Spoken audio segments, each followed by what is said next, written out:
Good morning, good morning, good morning, LinkedIn Live. You Good know what? I'm morning. so tired after a very late night. It's Christmas party week, Christmas meal week, right? I Yes. thought I need to start calling this rather than LinkedIn Live. It needs to just be called Tired Eyes with a Well, theme song, like Tired Eyes. Do you remember like the Bright Eyes song? yeah, but I don't. That's, I don't like Watership Down. It's really upsetting for me with the bunnies. I've never watched the whole thing. Oh, don't watch it. And also, can I just say, for anybody watching LinkedIn Live, you'll be pleased to know, any of you who've seen me and Cheryl work together, we do have a habit of dressing the same. So I'm pleased to see we both got the note for a turtleneck this morning.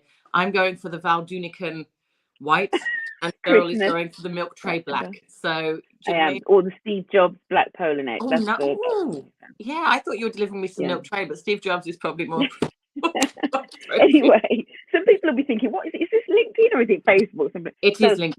welcome LinkedIn Live. So on a Tuesday morning at 10 o'clock, which is a bit different for me. So welcome if you're listening live or if you're listening on the replay. Thank you for tuning in. I have got the amazing Emma Howard with me today.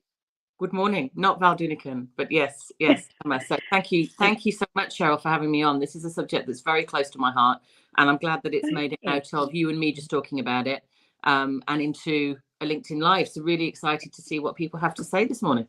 It's been a while. Those that don't know Emma, please go out and check out Emma's bio. So part of the reason, apart from the fact that Emma and I are now, really great friends. We've now known each other for nearly 10 years. No, Isn't it is 10 years. You will remember I had to check that for certain reasons this last couple of. Yes, 10 years. It is 10 years. And we first met when we were I'd gone into to lead a change program at an organisation who shall remain nameless. But yes, if you go back to our LinkedIn profiles, you probably figure out who it was. And Emma was the amazing HR business partner, and I think maybe you were like resourcing at the time or something. I can't remember, but just amazing HR, the most HR person you've ever met. Well, and thank you. That's I always say it's the biggest compliment you can give me, which is no offense to any of my HR colleagues. We are an undervalued professional part, but I would like to imagine for all of you, Cheryl came in as she always does with a breath of fresh air. And the first meeting we were in, we made prolonged eye contact, which basically said, what's happening? Going on here? This doesn't make sense. And we've been doing that both personally and professionally ever since. We meet every couple of months to say what the hell is going on and cover lots of different topics. So if you haven't heard, we do have a podcast together as well, guys. So if you want more of the hilarity as opposed to the turtlenecks, please do go and check us out on iTunes. We'll put the link in the comments. Definitely. And so this morning we're talking about a topic that I guess sits at the intersection of kind of where we're both focusing at the moment. So staff networks, employee resource groups, ERGs, affinity networks, diversity councils, diversity committees, whatever you want to call them. And I thought it'd be interesting to talk about how they best work with HR for maximum impact, because some of the conversations that I've been having, especially with the ERG leaders that have come on the training that I did, and a lot of conversations have, I think people sometimes get confused around, well, what's my job versus what is HR's job? Yeah. And and how do they create good working relationships? So that was the driver for this. We always love to start with a few facts and figures. So I'm wondering what the stat is for the UK, but in the US, something like 90% of Fortune 500 companies have ERGs. It's really popular. They started in the kind of 60s, 70s. They've been around for a long time. Less so in the UK, but definitely getting more popular. Have you seen the growth of them, Emma? In recent years, would you say? I have, and so I'm trying, guys, here to be the most non-HR person without actually getting sued. So let me just think about how to phrase this.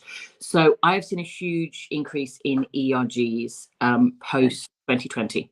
And particularly, let's be really clear, the explosion of the Black Lives Matter movement, although it is not the beginning of it, we know it had been going on for a very long time. And I think you're exactly right. What we saw in the US is ESGs, or ERGs, not called that, but almost forces for social change within businesses, where actually that community was essential. My kind of concern in the UK, and this is something we've talked about, is what is that ERG for in a UK post 2020 world. And whose line is it anyway? But what's the benefit of it versus what's the purpose of it? Because I think a lot of businesses that I've seen in the UK, and I know you've had this, have their response to clear ED&I, let's call it what it is, their response to clear equalities in their business has been to say, tell you what, let's put in an ERG. And for reasons we will discuss, that alone is not the only answer. So on the increase, I think, but hence the need for the work that you're doing. Yeah, it's interesting, and maybe we'll get into this, but because obviously your roles have been global for a long time. In fact, we've both worked in global organizations, and they're definitely, different countries and different regions need different things. And actually, the US ERG model, and the reasons and the motivations for the US ERG model are not going to be, it's not a lift and shift, I would say, because, for all sorts of reasons. And maybe we'll get into that when we talk about what good really looks like. But I definitely think, if you're in the UK and maybe you've got colleagues in the US and they have, certain ERGs and you're thinking we're just going to lift and shift, I would really think very carefully before you just lift and shift the same model. I would completely agree. And I think what I would say to anybody listening to this is draw a distinction between an ED&I council and an ERG. And, so I do believe, and if anybody wants the way to do this, I'm happy to share it. I do believe that councils, formats of EDI councils, can be lifted and shifted. You're exactly right. They can move. So the concept of a chair, what's that sponsor role, how often they meet, what they discuss is completely different normally, in my experience. But the kind of the format and the structure is the same. Whereas from an ERG perspective, you are, as ever, right. It looks completely different region or country or even site in some I've worked with, around what does that look like and how does it relate? Interesting. Oh, we've got our first comment. Good morning, Sujan. I hope I'm pronouncing your name correctly.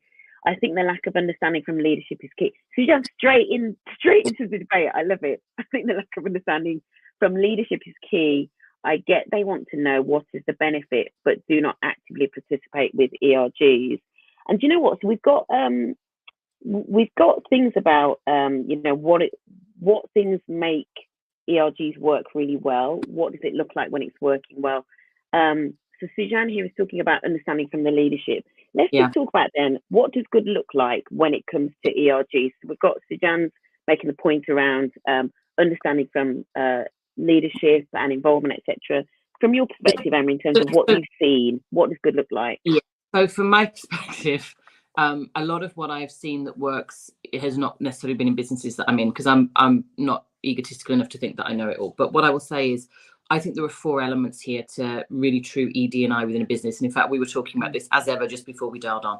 So what you have on the first hand is the actual kind of senior leader commitment to what your ED&I commitments are, right? So who are you as a business? What do you stand for? It is not enough now to say, hey, we embrace everybody. It's not true. Remember that wonderful meme that said, thanks for your Black Lives Matter logo. Now let me see your senior leadership and break down across areas, right? So there's that bit. There's then what I would call the kind of the HR support and policy work, because there's no point saying you support working mothers, for example, and not having a policy that enables people to take shared parental leave, right? There's then, and that's where the councils, I think, come in. So we'll just hold that thought kind of cross the path.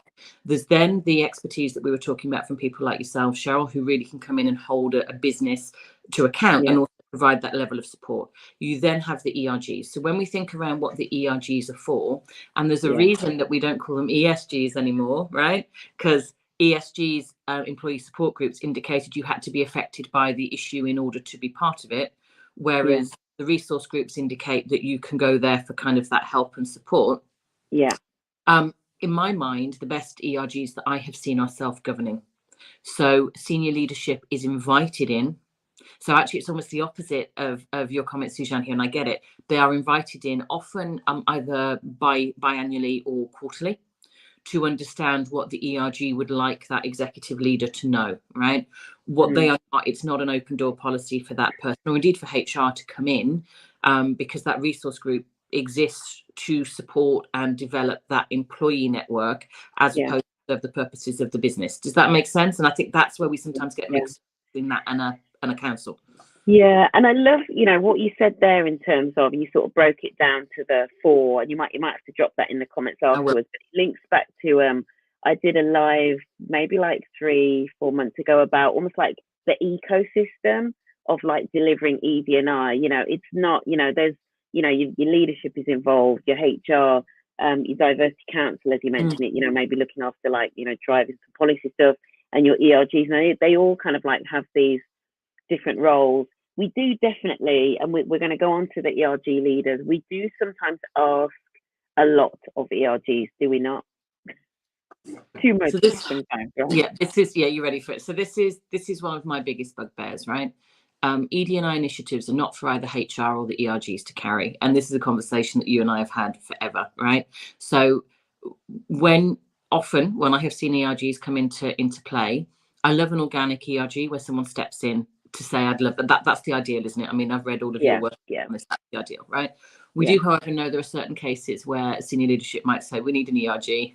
Emma, you look like a woman in business. Off you go. Just a minute. Okay. And what I think we have to be really cognizant of is often what we are asking with ERGs is the people who are most affected by an issue or by the discrimination that remains existing in any organisation, let's be clear. We're asking them to not only live through that challenge, but to then solve it for the business and support everybody else who's going through it. So, we've talked about this before, the burden of asking people to solve something that they have themselves been disadvantaged by. And this is something I know you've talked about in your podcast before. Yeah. It's a unique burden. And also actually, if you know what, Jeanette, I'm gonna put my glass half full glasses on and read your comment, because you put actually ERGs promote diversity by providing a platform for employees with shared characteristics, backgrounds, or interests to come together. This fosters an inclusive workplace culture where everyone feels respected and valued. So what Jeanette is doing there so eloquently is describing the benefits, the upsides, the positives. Why do businesses start ERGs, etc., and what good, hopefully comes out of the ERGs, where it's working well. There is a really interesting stat, and if I can get hold of it, I will do. But when it comes to ERG effectiveness, yes, where ERGs are effective, the inclusion score, the inclusion and engagement score from those individuals is higher, right, than people that aren't in ERGs. However, when ERGs are ineffective, the members of those ERGs, the inclusion score is lower than not actually being in an ERG at all. And I think it probably links to what you were saying there, Emma, about sometimes that the emotional toil and burden that we potentially are putting on those individuals, which is why the internal support and all of that, sort of wrapping, skills, training, etc. All of that needs to come with, so that those individuals are well equipped to actually do this work.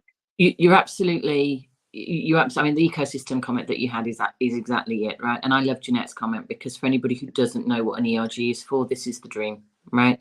This is absolutely the dream. And this is where ERGs, as you said, Sherilyn, America have become a massive force for not just for community and that collaboration and that connection that everybody wants, and can be really hard if you are in the minority in the workplace in any way, visible or non-visible.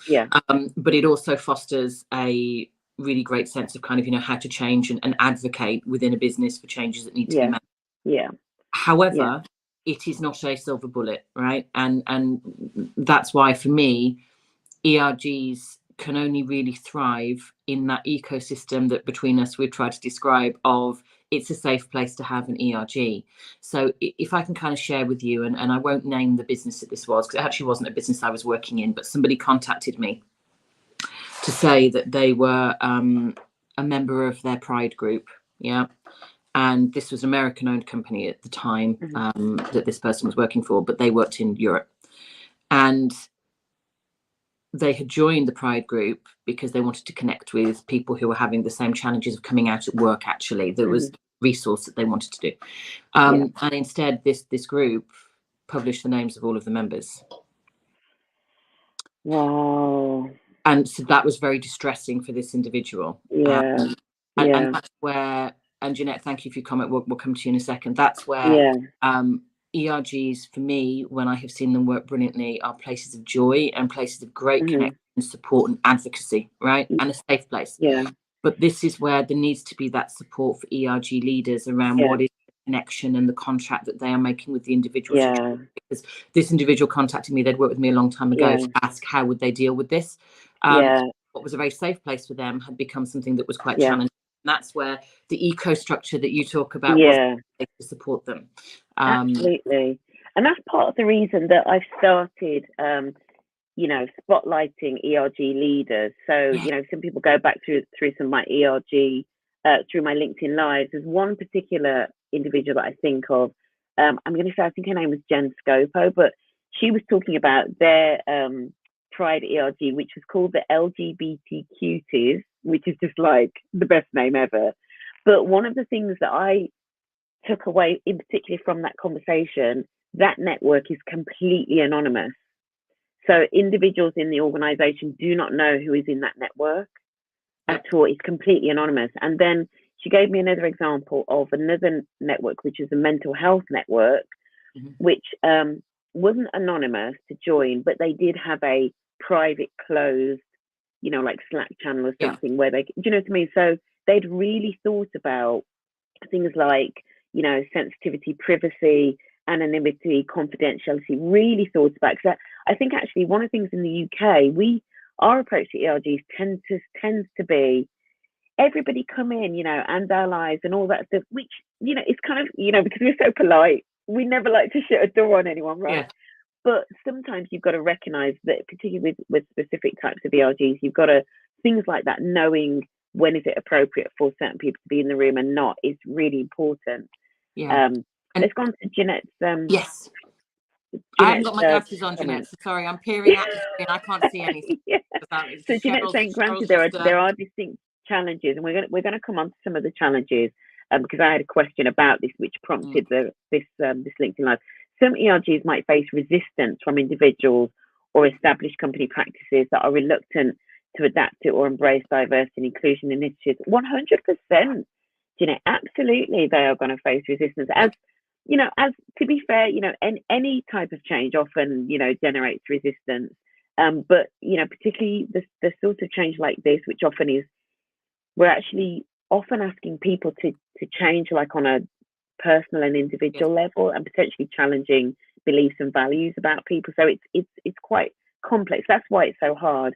But one of the questions, so I got asked a question recently. So we've got some ERG leader training next year, and Emma's going to be joining me to co-facilitate on the residential training.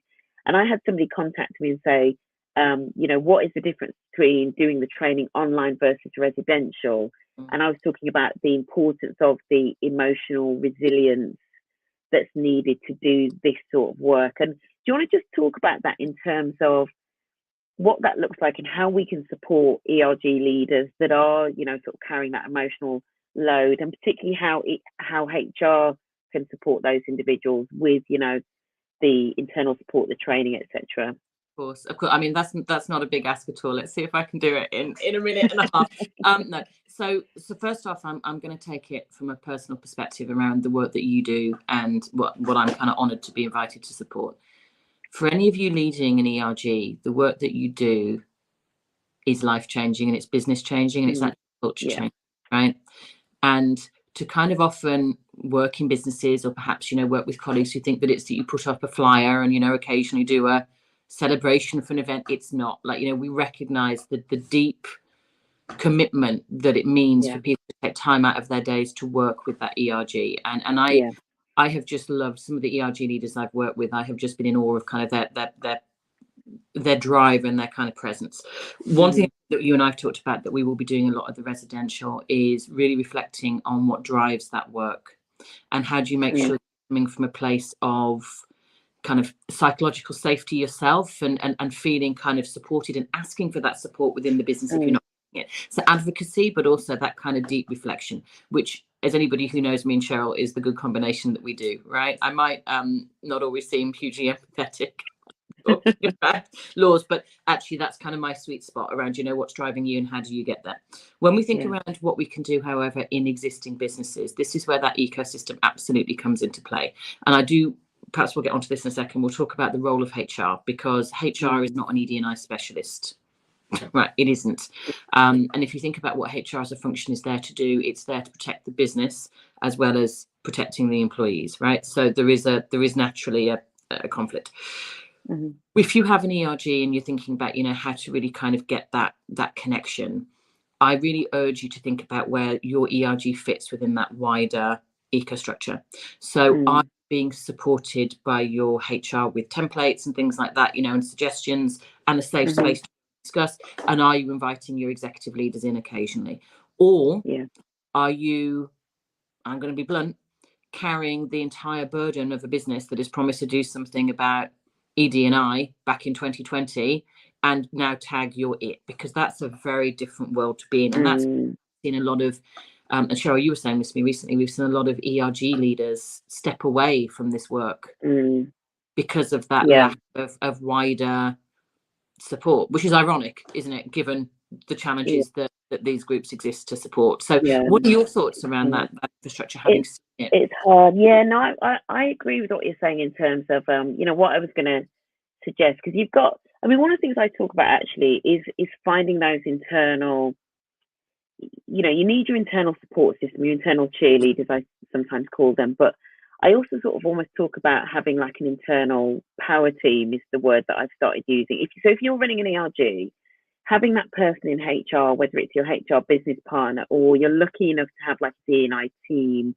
or just somebody in HR that gets it, somebody in comms maybe that gets it as well, somebody in IT that gets it and is helping you with the tech, all of those little things, just by building almost like a little system, a mini system of support for yourself, even if they're not in every single meeting, I think kind of helps to, first of all, it helps to lighten the load a little bit, because actually some of these people are going to help you do the do. But for me, that's where it starts in terms of really important to have that. And then I think the working with HR, I think you've got to think about, and I know when I did the video on this, the LinkedIn Live on this, I talked about the RACI, who's responsible, accountable, consulted, and informed. Because actually, if you use a framework like that, and maybe you sit down with your HR counterpart and you actually talk through the different things, okay, when it comes to, recruitment process, who's responsible and accountable, actually it's largely HR, and this is where I see the lines start to get blurred, and all of a sudden you've got ERGs trying to do work that really HR are paid to do, if that makes sense. So I think having those open conversations with HR where you literally almost go down the list of, okay, that policy, the anti-bullying and harassment policy, who's going to take the lead on that piece?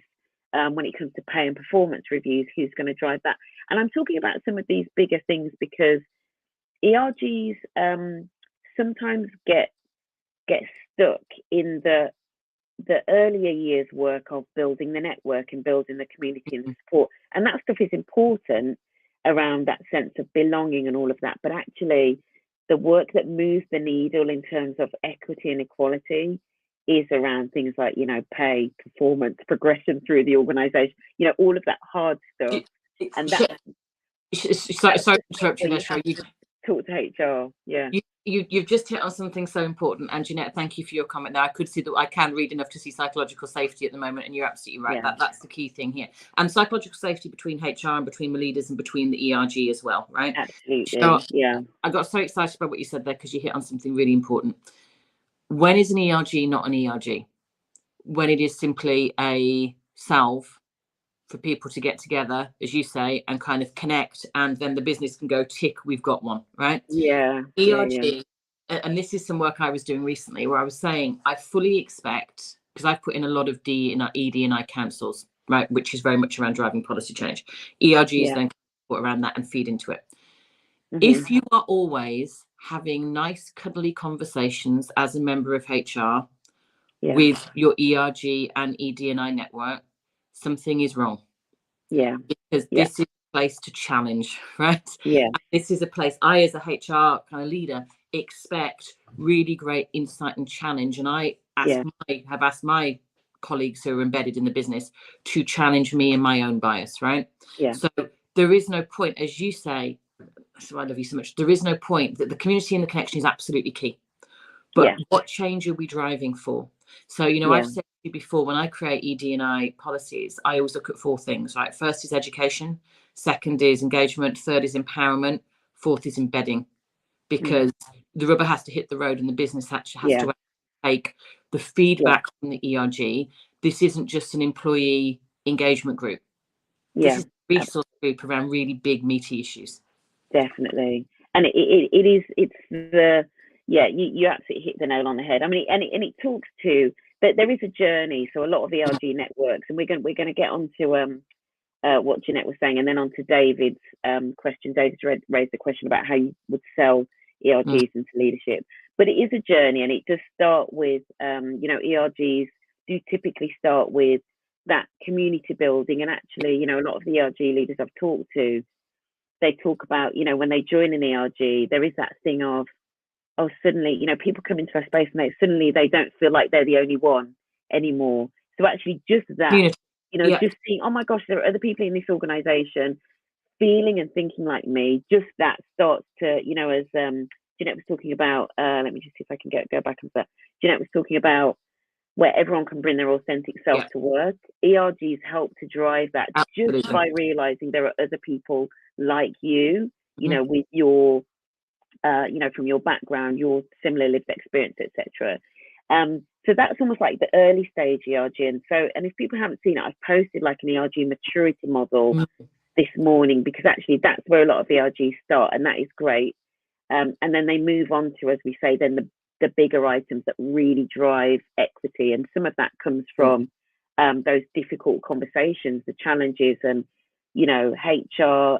And this is where, when it's working really well, the ERGs and the HR challenging each other and, finding the latest research and really driving change. It can be really, really powerful. Let's go on to David's comment. Good morning, David. So you're joining us from South Africa. ERG is not a familiar concept, and generally very few companies are even aware of this very impactful culture inclusive offering. How would you sell this to the leadership, literature or research? I've got a good piece of research that I can start with. Shall I go with that? Yes, please. So there's a great, if I can remember, I'm always terrible at remembering to put the links in, but there's a great piece of research. I mean, there's lots of research on ERGs, but I would actually go to the McKinsey research on effective employee resource groups, because I think it's the most balanced as well. So in terms of doing a sell-in, it will give you the benefits, which, Jeanette has so beautifully articulated. So it will give you the benefits in terms of when these ERGs are good, this is what they do. And it will also, it also tells you what good ERGs are typically doing, like building communities, like supporting individuals. But it will also tell you about some of the pitfalls and where ERGs get stuck, which often is around things like, visibility with senior leadership, development opportunities for the individuals that are involved. For some reason, they just seem to kind of get stuck there. So that, I think, is the sell, because then you're going in with open eyes. You're not just painting it through rose-tinted spectacles of, we'll do this ERG and it's going to be amazing, and it's going to, because it's actually quite hard work. You're right, but the benefits are there. It's really hard work, and perhaps, David, I mean, such a great question. I would like to believe that businesses want to focus on ED&I because it's the right thing to do. We all know that's balanced with commercial considerations, right? Yeah. So let's call a spade a spade. So what I would do if I were you is I would use the research that Cheryl has talked about to really kind of benefit the people who you want to start it. And in all honesty, you don't sell it to senior leadership to begin with. You wait until you've got enough of a tipping point. Yeah, you don't ask for permission. I said to any ERG I work with, don't ask for permission, ask for forgiveness on this. Yeah. So, set it up. Forgiveness, not permission. Exactly. And then you kind of say, once you're up and running and feeling comfortable, actually, you know, I'm representing an ERG, because you don't need permission to set one up, an ERG, you know, within this business. There are X amount of individuals who are affected by this issue. I don't know whichever one it was. Really powerful one I once saw was around parents who got children with quite severe disabilities, and they did an amazing, what started as a community kind of support and resource sharing actually became a really powerful lobbying kind of force within the business. So I would do it that way, and then you can really sell the kind of benefits, and rather than just saying we've spotted this is a problem, you can say this is what my group members are thinking. And I would say as well that the one thing I would say is being mindful of the culture in terms of I shared this morning a maturity model for ERGs. There are also maturity models for the organisation as a whole, and there's something about I'm not going to say there is a danger that if you start this work too early, but there are cultures where ERGs will thrive, and there are cultures where if you're not careful, the ERGs will be squished, right? Or at least the people will feel as though they are being squished, because, you know, a bit like I said I wasn't going to mention the Elon Musk thing, but, you know, obviously Elon Musk put out that tweet, you know, what was it? DEI must DIE. And some people are thinking like that, right? So you haven't seen this? No, I haven't, right. But I'm not surprised. So when it comes to ERGs, my caveat to that, David, in terms of, so I think that report there, first of all, is a very balanced view.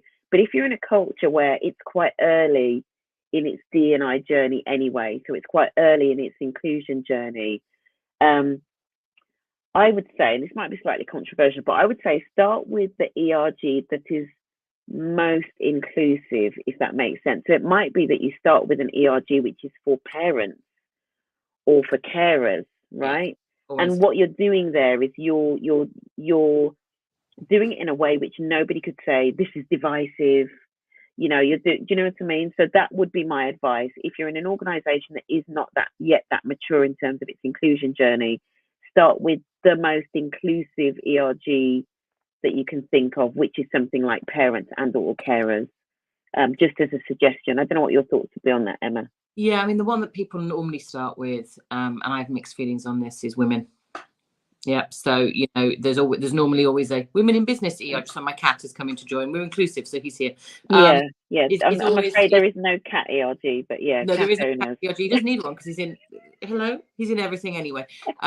So it's often women in business that is the kind of starter for 10, and I kind of back of Jeanette's point around kind of othering, you know, that can be forced from me. The parents is always an interesting one. Carers is a really beautiful one to do, and I've seen that work well. Yeah, parents and carers. I would actually caution against starting with a women's ERG particularly if you're in a male-dominated organisation that hasn't yet started this work. And the reason that I'm going out on a limb, the reason why I'm going to say this is, if you look at the research into the views of individuals, and it's not just men, the views of people of all gender, of where the work is and needs to go in terms of women's rights. There's a lot more nuance that is often lost in women's ERGs. That's all I'm going to say. You are completely right, and I kind of draw it up because it's the one that people normally start with. Yeah, just because it's a bit easy, and it is. DM us afterwards for more, because then you can explain some of the nuances and the challenges where you are. Jeanette's just circling back to Jeanette, conversations need to be uncomfortable in order to reach a comfortable position. This is where we were talking about the challenge, and Jeanette's followed that up. Or with ERGs and HR often have a complementary relationship with an organisation. Absolutely should be complementary. It certainly shouldn't be combative. Oh God, which I think, you know, working with some ERG leaders, unfortunately, where they don't have a lovely HR person like Emma, sometimes maybe I think for some ERG leaders, it probably does feel as though it's combative sometimes, you know, for whatever reason. I don't know why, but, so that's something that we will also touch on in the residential, you know, how to kind of, and I have to say this, guys, but, you know, life is often a process of, you know, majority of people are largely self-interested. So how do you sell something that you know is morally right and useful, right? You know, Yeah. what are the things that your HR person is going to want to kind of connect with, you know, Yeah. and what's the impact? Because I have also known ERGs who, you know, Cheryl, as you say, who are in those kind of early stages, and they're community and connection focused, and that's great. That's what the individual, because it's not for the business. I don't believe it's not for the business to decide the purpose of an ERG. It's for the members of that ERG to decide where they are on the journey and where they want to be. Because sometimes when you have an ERG that is, you know, particularly designed for people who really are struggling or feeling marginalized or really have policies that do not work for them, it's exhausting to be then told you also have to go out and advocate for yourself. So let the ERG be a place of safety as well as a place of challenge, you know.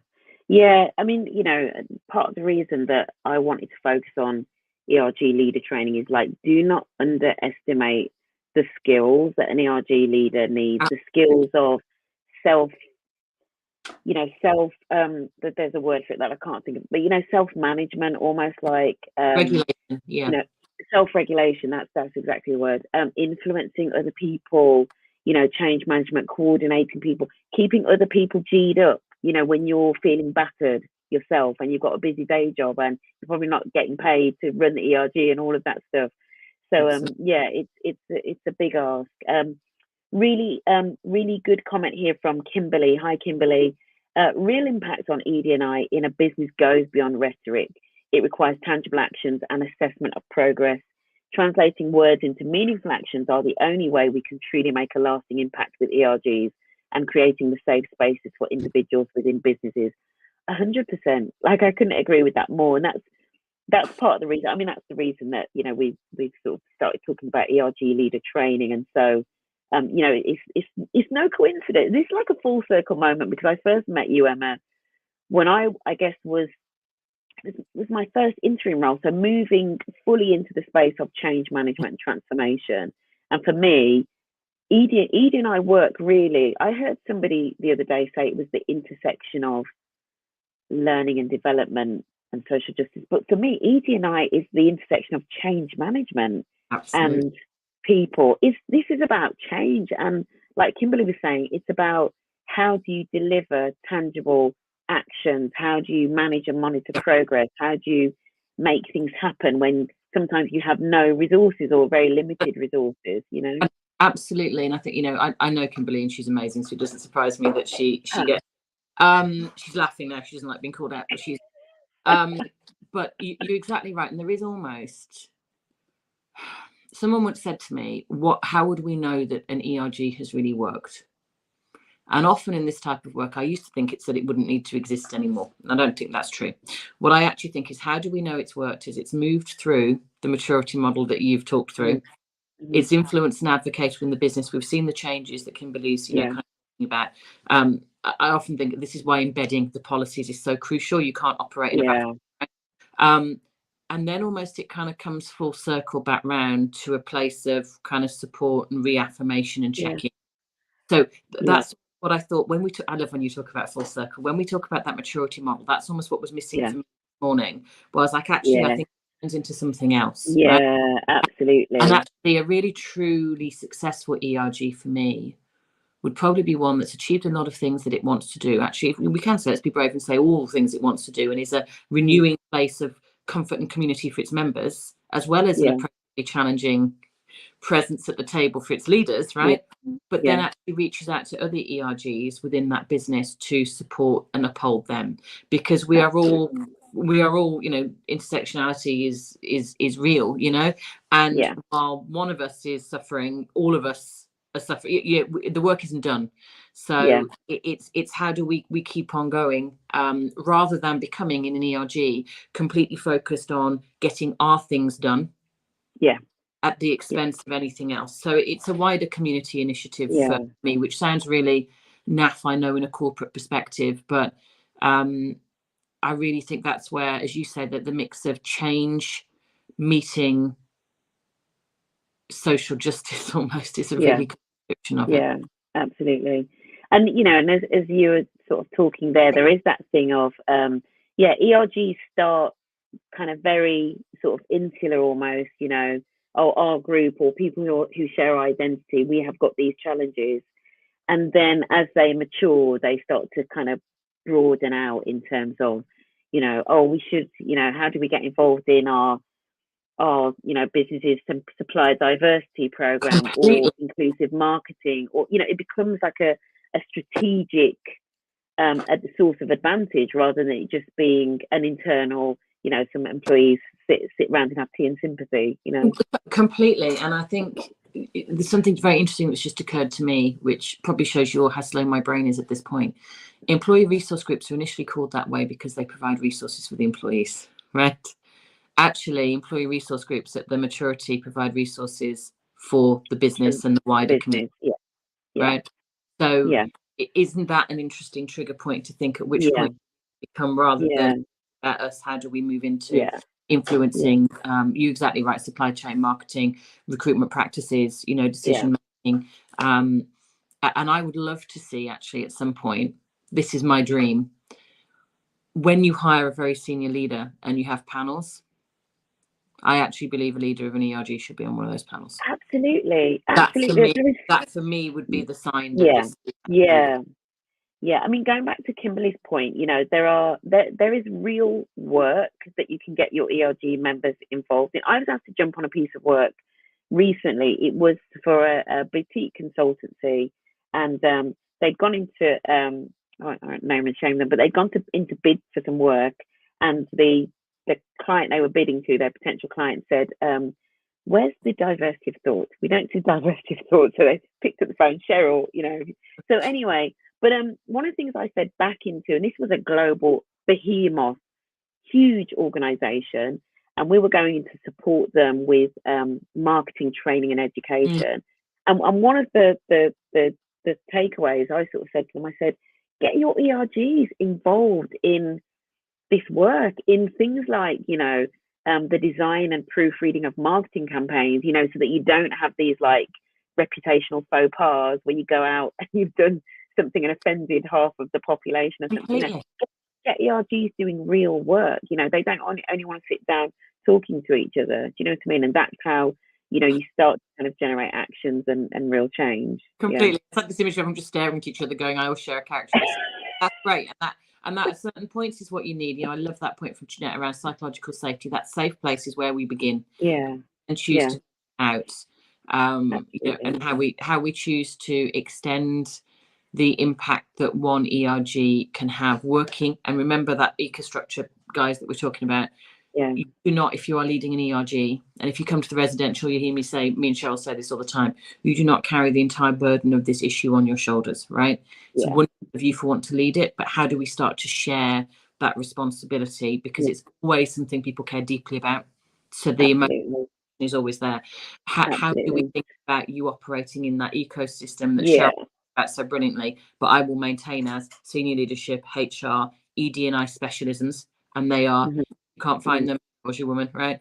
And then the ES, the ERG membership, because doesn't an ERG exist to say to people you are not on your own?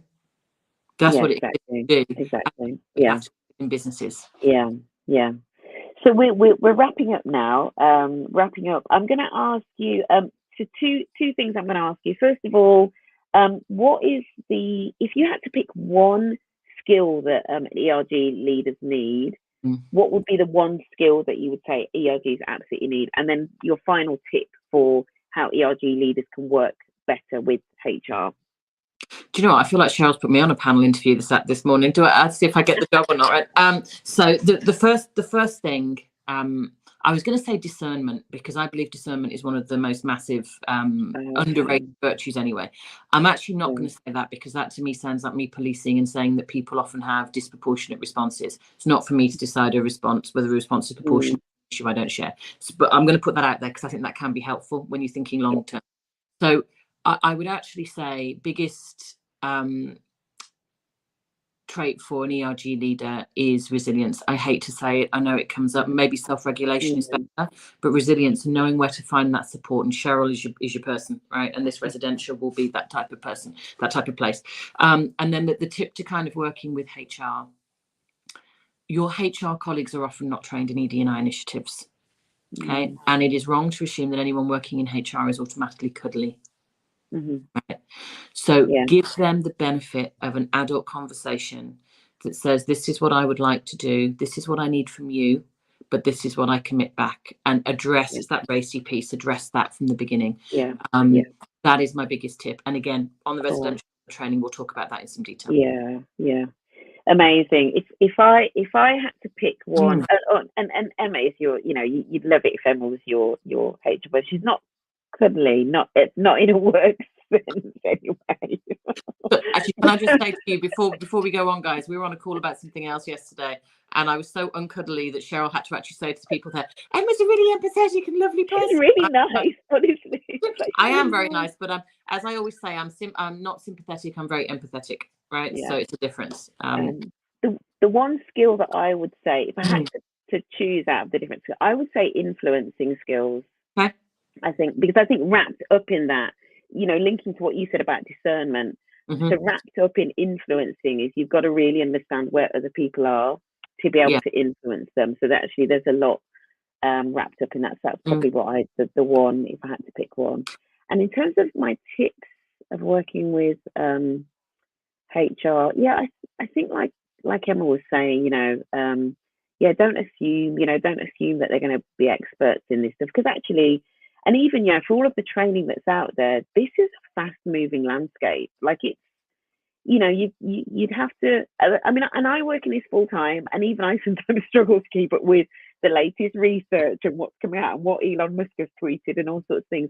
And you've got to be really on it. So don't assume that your HR experts, your HR individuals are going to be experts in D&I, but definitely have the conversation about the race. Literally do a matrix and a grid of all of the things that you think you would like to see change in, and have that very open conversation with HR that sort of says, what do you think my role is in this, or what role should the ERG be playing in this versus what you're doing? And I think that's the easiest way probably to get clarity and to get an ally, and to then know that you're actually working on it together, so. And as ever, the resources that Cheryl has put out there are absolutely essential for anybody who is starting that ERG. I read it and learn from it all the time. And, guys, perhaps I'll leave on this comment. In our current world of work, I won't call it a capitalist hellscape, but in our current world of work, right, it's really frightening to say we don't know. So what happens is that people just blunder on ahead, right? And I'm really focusing on deliberate vulnerability. And this is what I think, ERG and HR actually need to think about, is when we come together on these issues that are absolutely at the core of what it means to be human, right? It's not just a work machine, it's about everything. How do we have that deliberate, conscious vulnerability that says, I really don't know what you expect from me, HR person, and sometimes that makes me feel uncomfortable. So could we please get to that place of clarity? Or how, as a HR person, do you say, I really don't know what an ERG is? I feel like I should, because it's in my job description. Is there any resources you can point me to? And that kind of deliberate, conscious vulnerability for all of us creates that psychological safety that we're talking about, which is the foundation of this work, I think. Absolutely. And give people grace when they say they don't know, give people a bit of grace. And I know you might be thinking, but they should know, right? Just at least the first or second time, give people some grace. and then give yourself grace.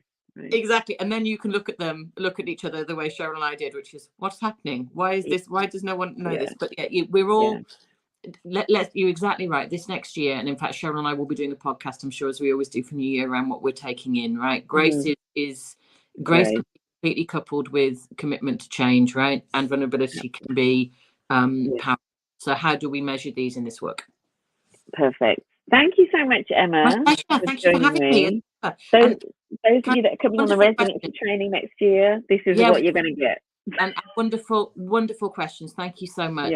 Jeanette, David, Kimberly, just amazing questions that really make it differently. So I'm actually going to go and do a bit of reading this afternoon, because I need to get a little bit clearer on some of my thoughts. So thank you. That's the joy.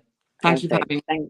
Thank you all for joining us. Thank you for watching on the replay. If you've got any final questions, or you want to know more about the training next year, please do drop either of us a DM. That way. Go to Cheryl. No, All right. Bye. Amazing. All right. Go with grace. Bye.